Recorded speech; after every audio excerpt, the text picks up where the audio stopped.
മകനേ, പാവപ്പെട്ടവൻ്റെ ഉപജീവനം തടയരുത്. ആവശ്യക്കാരനെ കാത്തിരുത്തി വിഷമിപ്പിക്കരുത്. വിശക്കുന്നവനെ ദുഃഖിപ്പിക്കരുത്. ഇല്ലാത്തവനെ ഘോഷിപ്പിക്കരുത്. കോപാകുലമായ മനസ്സിൻ്റെ അസ്വസ്ഥതകൾ വർദ്ധിപ്പിക്കരുത്. യാചനയ്ക്ക് ധനം താമസിപ്പിക്കരുത്.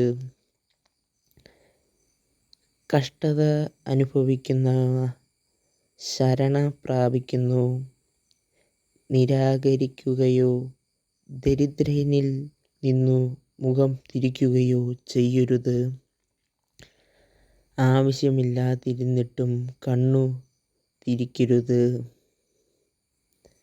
നിന്റെ ആവശ്യങ്ങൾ ദൈവം കാണും. നിങ്ങൾ ദൈവത്തിനായി ഈ ചാനൽ സബ്സ്ക്രൈബ് ചെയ്യുക.